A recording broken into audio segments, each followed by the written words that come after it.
Hello, I'm Andy Martins. Welcome to another edition of On Point. On this edition of On Point, we talked to Mr. KC Security, Dan LaPrade, about security, parking enforcement with the mass shootings in the United States and the gun incidents in Toronto. Lots to talk about. We'll do that right after these commercial messages.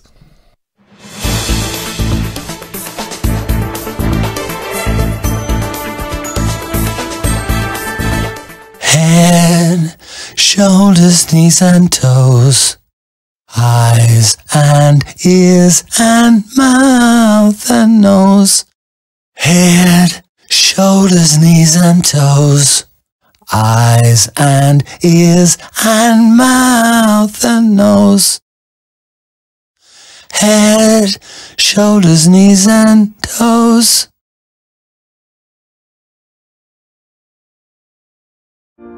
They served to protect our homes.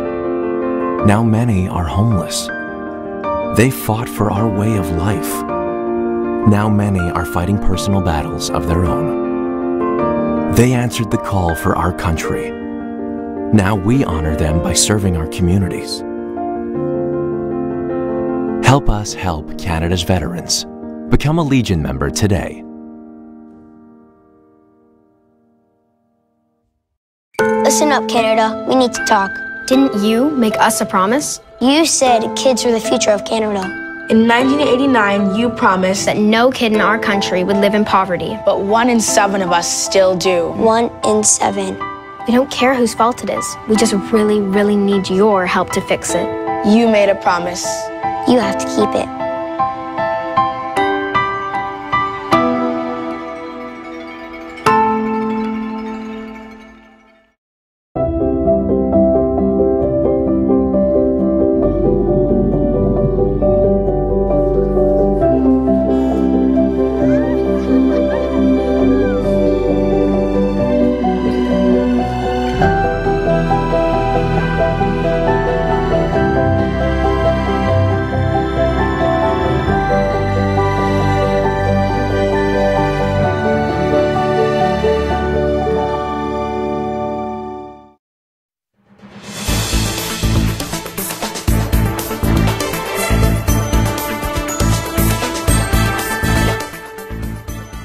Hello, welcome back to On Point. I'm Andy Martins, and I feel more secure today on today's show. That's because Mr. KC Security, Dan LaPrade, is here.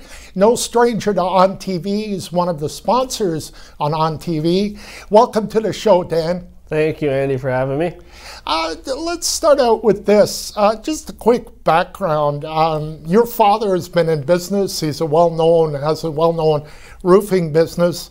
Why security business? What made you choose that when you started? Yeah, my dad, he's been in business for just under 20 years now with the roofing company, KC Roofing, and I was in the security industry for about 7 years. Right. And then I decided to start up my own company. So after talking with him, it was made the decision to use the branding and start a branch off of KC. So that's where the KC Security comes from. I think that was a great decision because KC Roofing was already branded and well known in the community. Yeah, that's right. It was. It did help a bit. You still got to build, as being a new company, you still got to build yourself, and it's tough in business for the first few years. But definitely having him and his reputation definitely helped with having the name out there and the colors, because we kind of mimicked the same colors and the same font for the logos, and then I just went off on my own. So we're connected, right, but we each run our own business separately. So exactly, and when you run a good business, and your father does, and you, I'm sure, learn from him, customer service is key. You get back to people. You don't take a week to get back to people, and that's not a given thing in Sault Ste. Marie, sadly, these days. Yeah, and that's you make a good point, Andy, because myself, I'm working nights majority of the time, but I mean I'll take calls from people 24 hours a day, or I've went to people's houses at midnight if they've had an issue. That's just, you're right, the customer service is important. People talk about that, and then if they're happy with your service, the word of mouth, they just it spreads. That's one of the best ways of getting clients, right? If they're happy in the city, they talk about it. So that's right. I had a recent shingle issue, and I used your father's company, and clearly they stood above the crowd because others didn't bother to call or even get back to you. Let's talk about your business plan, Dan. What were the key factors in writing a business plan when you're getting into the security businesses is challenging, is it not? It is. It is a business that, there's always going to be work because there's always going to be a need for security, right? Depending on what the function is, or, if you're having an event, something as basic as that, the liquor rules require you to have security. Sometimes a construction site, the insurance company might require them to have security. So there's always work, but at the same time, we're evolving as an industry because it's becoming, we're taking on more and more work that the police used to do, and like even just going to alarm response, parking enforcement, bylaw enforcement in a lot of cities. So it's growing, right? So, and then it's always changing with all the stuff that's going on and the crimes out there, the opioid crisis. So we're dealing with a lot more mental health stuff now on the front lines. So it's definitely changed. I've been in it almost 12 years now, and I've watched it change quite rapidly. You mentioned parking enforcement. That's an issue dear and near to my heart. Yep. And that needs to get better in Sault Ste. Marie. 18 hours is too long. We need to get more competitive. And, I bring the example, what happens if everybody parked on the street kind of thing? Well, yeah, exactly, right? Like, I mean, it's fine if you're, you want to park for a couple of hours or you're visiting somebody, but, using the street as your parking spot is not ideal. And of course, we know in the winter the problems we have with the snow, the plows can't get by. The police simply don't have the time to be focusing on writing tickets for that. They have better things to do. So what we've done and what I've been lobbying for since I started my company was, why haven't we put this out to contract for either security companies or anybody who can do parking enforcement? It doesn't have to be security, but we're finally getting some movement on that, as you know, right, with the possible RFP coming up. But there's no need that, we can't be doing that. Like, I've lived in other cities, I know you have, right? And that's something that I've seen that's been in place for years. So. Oh, definitely. There's no reason we can't be 7 or 8 hours here versus 18 hours, and we're going to try and lobby councillors and the mayor as much as possible. Dan, small town issues. I was just wondering, doing security in Sault Ste. Marie versus Toronto, there's a big difference, isn't there? There is, yeah. Unfortunately, I don't have the experience of doing security in a city the size of Toronto. The biggest city I've worked in would have been Victoria, British Columbia, which is about 375,000 metro. It's definitely different challenges because, with there being a magnitude of companies there too, and you're dealing with a lot more stuff. I do talk to security owners across the province and across the country, and and we do compare how it is to do security in different sized cities, right? And I know somebody in BC who has a company in a town of 6,000, so it varies everywhere you go, right? Right. So what are some of the issues that you're seeing as far as security is concerned in Sault Ste. Marie? Well, we have a big problem with break-ins, property crimes, that kind of stuff. I don't think it's just isolated to Sault Ste. Marie. I mean, of course, a lot of people will say, well, it's bad here, and you're going to get the crime everywhere. But I do notice that lately we've had a lot of break-and-enter calls that we responded to. And in July, we had a very busy month. Right. And that's just the ones we know of, right? Because a lot of people won't report them because they feel that, well, nothing's going to happen. And so what I tell people is, even if the police can't do anything at that time, you should still call and report it because it's still a statistic that they can log, right? So the viewers understand, how do you guys come in on the break-ins versus the police? How can you explain the process a little bit better? Right. For us? Yeah, so we're contracted normally by an alarm company or by a customer directly. So say you have an alarm system, your alarm goes off, right? Right. We would either hold keys to your alarm, we may or may not, depending on if you want us to have keys. Okay. We get a call, we respond first, and if we find that it's a break and enter, we would call the police then to have them come and investigate and clear the building, make sure everything's fine, and then we take care of all the steps until your house or your business is secure. Oh, right, okay. Right? Now, if we do catch somebody on site, we can arrest them and detain them, but the chances of catching them is very slim, even for the police when the alarm is set off. I mean, there's always that delay, right? But sometimes you get lucky. And but we treat the alarm response as highest priority in security, so it's kind of an advantage to have a security company, as well as the fact that we can act as your agent while you're away. If you're away in Toronto, let's say, right, and you can't deal with it, so the idea is that you can respond quicker than the police can to alarm calls. Most of the time, because yes, they are treating them as, depending on their priority, they may be dealing with other calls that are higher priority, so it's easier for us to get to them first, right? Do you ever have problems detaining somebody if you do catch them? Generally not, and it's not something that happens as often as people think. Like, I've been doing it almost 12 years and I haven't had to do it a whole lot of times.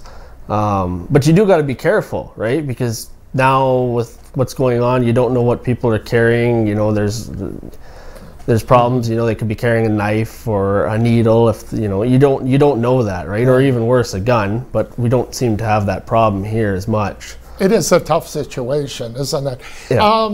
As far as my street's concerned, I have a school that has the lights on all night long. From a security perspective, if you don't have an alarm, how important is lighting around your street as such during the night? Yeah, you made a good point, Andy, because that's something when we go and talk to a customer that might want tips on, okay, what can they do to make their house look a little bit more lived in or secure. Lighting is very important, whether it's you have it on motion lights or timers. Right. Because I mean, what I'm noticing with a lot of people is they, you know, around the streets here is they're dark. The street lights are already dark as it is.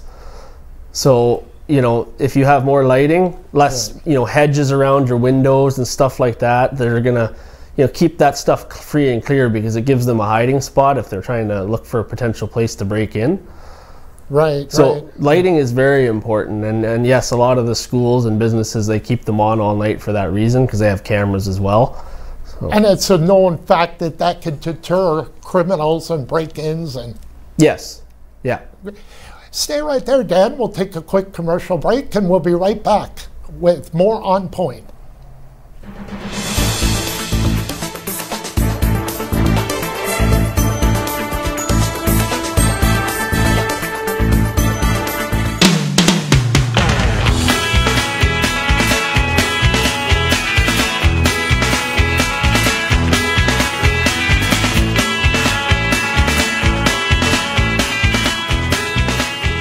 With over 45 years of experience, All Ontario Well Drilling offers hydrofracking and all well drilling services. Call 705-575-8088 or 705-257-9495. Housed in a 15,000 square foot custom manufacturing facility built to produce world-class cabinetry at surprisingly affordable prices, Great Lakes Fine Cabinetry brings your project from initial concept to final design. Proudly providing Northern Michigan and the Algoma region with quality hand-built cabinetry for the past 20 years. Located at 844 East 3 Mile Road, Sault Ste. Marie, Michigan, Great Lakes Fine Cabinetry, making your cabinetry dreams come true.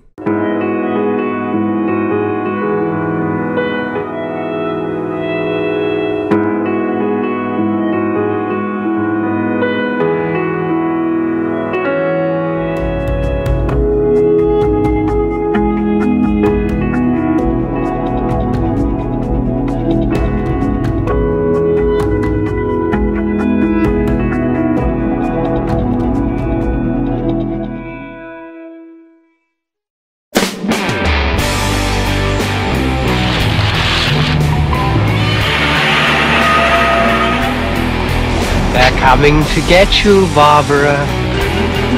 Listen to them. Children of the night.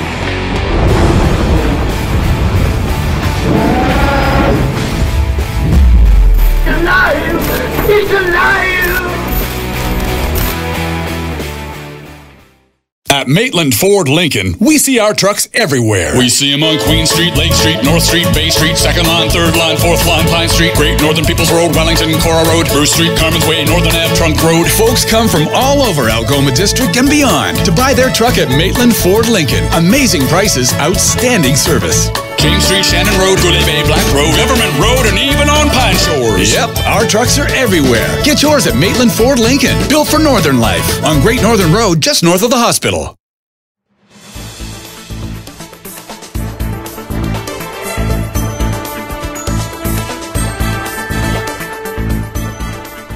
Thanks for staying with us. I'm Andy Martins. I've got the secure feeling today because we're talking to Mr. KC Security, Dan LaPrade, and he's here giving us security tips and making us feel secure, as he always does around on TV.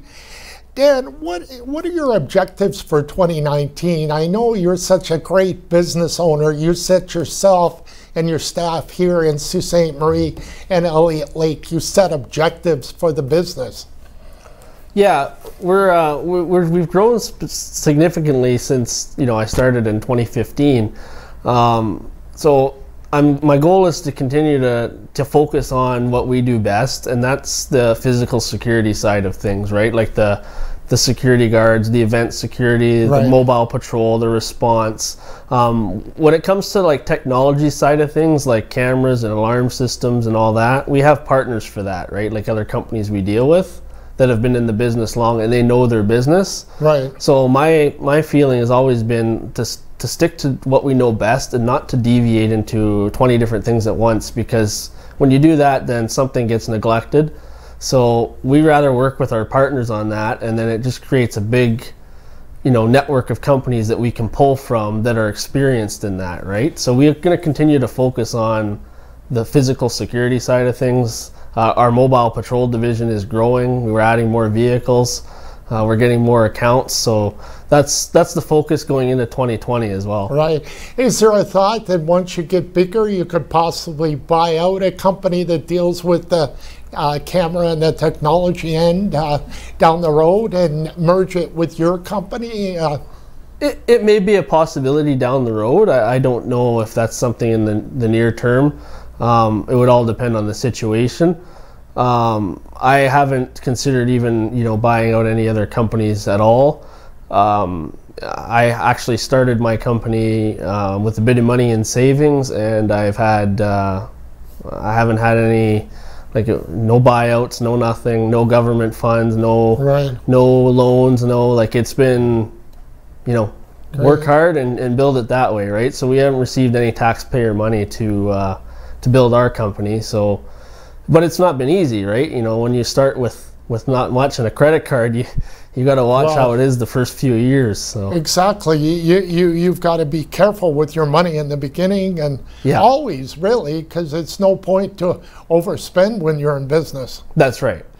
The mass shootings in the United States, Dan, and the 15 gun incidents in Toronto. Now Walmart has security. Our Walmart here in Sault Ste. Marie, Ontario. Is this starting a new phase of where we have soft targets, and once Walmart puts security in, can that open up the grocery stores, or is this just an overreaction this time around? I don't know if it's quite an overreaction. I mean, I know that in a lot of the bigger cities, in grocery stores and Walmart, they have security guards posted at the entrance and whatnot. I mean, it's something I saw when I was out in BC. It is new to here, right? Just recently, but you're right about we don't know what's happening with the gun violence in Canada. Is not nowhere near the level in the U.S. But sometimes clients laugh at me when.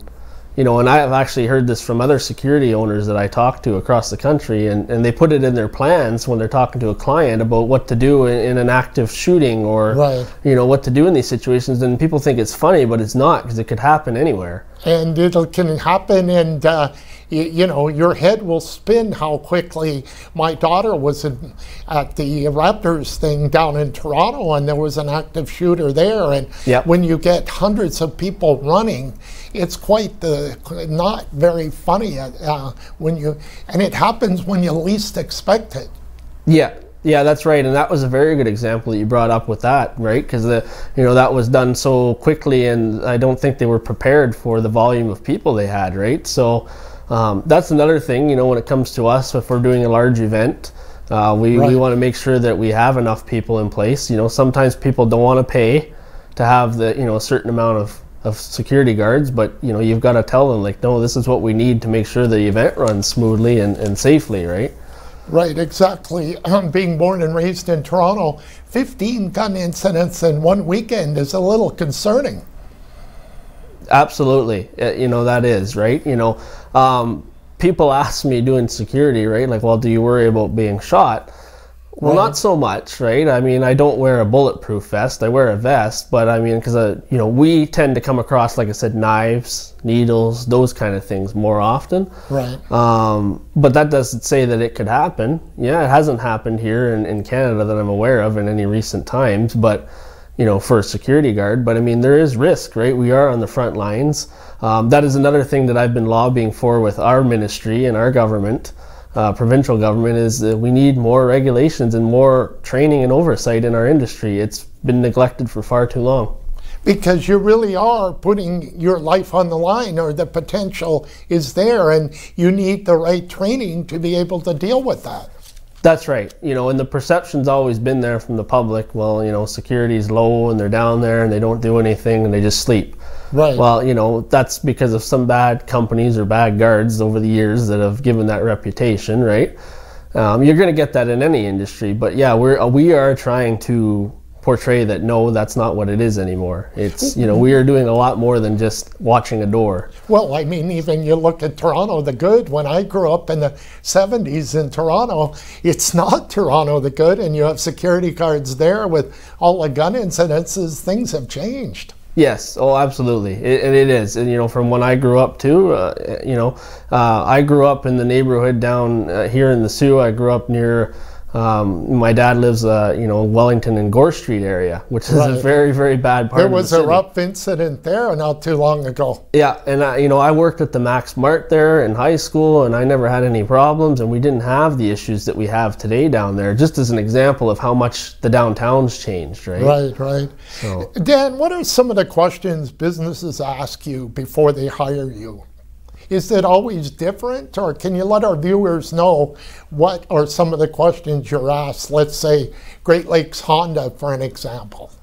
Yeah, so each client is different, right? So they would maybe ask us, depending on what their business or house is, what they would want us to do, right? So a lot of times they ask what we're capable of doing, what our authority is, you know, how we can act on their behalf, and you know, what we can do. So then, you know, I'm going in there and telling them, okay, this basically we're acting as an agent of the owner, which is you. So we have the same authority that you have, right? Because you're giving us authority to act on your behalf. So we can do everything that the owner of the property can do. So we have the most power and rights on private property, right? Right. Awesome. Do individuals or homeowners ever hire you or your company? Oh yes, yeah. We get a lot of people who go away and they want, you know, their house patrolled, or, you know, for a vacation patrol, and we, you know, like you've heard me talk about it probably before in advertisements and that, about how we can water plants. We can go in, check your mail, make sure your lights and everything, your furnace is working, and it's all good for insurance too, right? A lot of insurance companies require it. Right. So. But there are people who they want us there. They don't just want us there because their insurance tells us, right? They want that peace of mind while they're away. And again, times have changed. It's not like the 90s where leaving a light on for 2 weeks at night is good enough. Now with drugs and all kinds of things, break-ins, people want to get the money to pay for these drugs. It's not the 90s anymore. Yes, you're right. I mean, they're going to get their hands on whatever they can get their hands on, you know, whether it's, and that brings me to a point of, you know, all these vehicle break-ins, and I see them, I hear them, I read them online. And so many people leave their purse or their stuff in the vehicle, right? Like, I mean, you can do stuff to help prevent, you know, take stuff out of your vehicle. Don't leave valuables out. Lock your vehicles. These are basic things, right, that we come across. Lock your doors at your business. You know, because this all contributes to it. You're just, if the opportunity's there and they see something that they can grab, they're going to do it. Apathy sets in, doesn't it, kind of? We want to do it, we want to do the right things, but sometimes we're casual and forget to do the right things. That's correct, and that's where we come in too, right? I mean, you know, we often, when we come and patrol at night, then we're going to catch that error, right? And we're gonna make sure that door gets locked, right? So that's the good thing about that, is we're going to make sure, if you're employing us, right, we're going to catch those errors, and that's your extra peace of mind that you have. Right, right. We're running out of time, Dan. I need a quick answer on the final question. Any desire to expand your business beyond Sault Ste. Marie and Elliott Lake at this point? At this point, no. We expanded into Elliott Lake in 2018, and we want to focus on Sault Ste. Marie and you know, Elliott Lake, and keep it local here. I don't want to be all over the map. I want to keep that local feel. So at this point, there's no plans to expand anywhere else. You want to focus on what you got. That's right, yeah.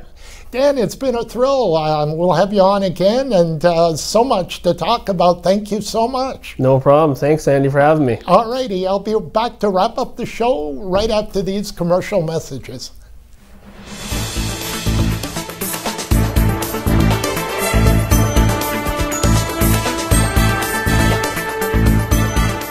Welcome to the Machine Shop, our historic venue and gathering place for friends and family. Built in 1899 on the site of a Northwest Company trading post.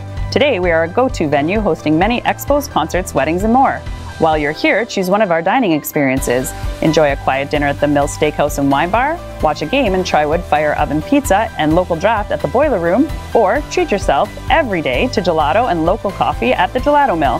For more information on the Machine Shop, visit machineshopinc.ca.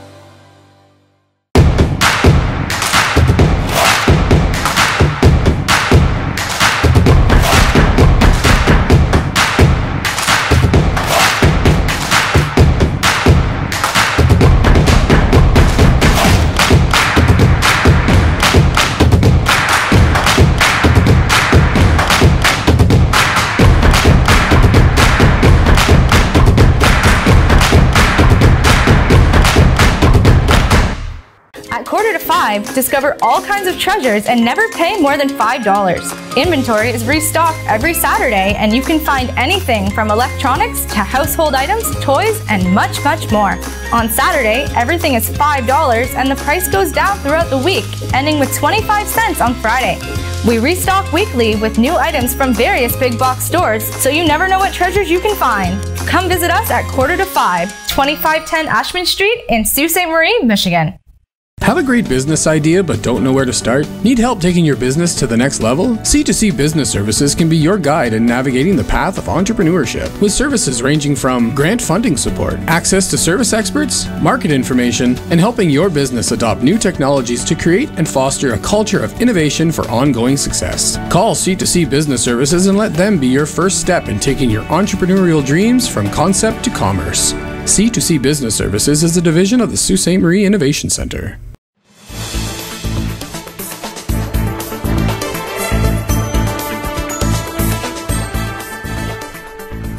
Welcome back to On Point. I'm Andy Martins. Thank you so much to Mr. Dan LaPrade, Mr. KC Security. We had some great chats on security and what you need to do to stay safe.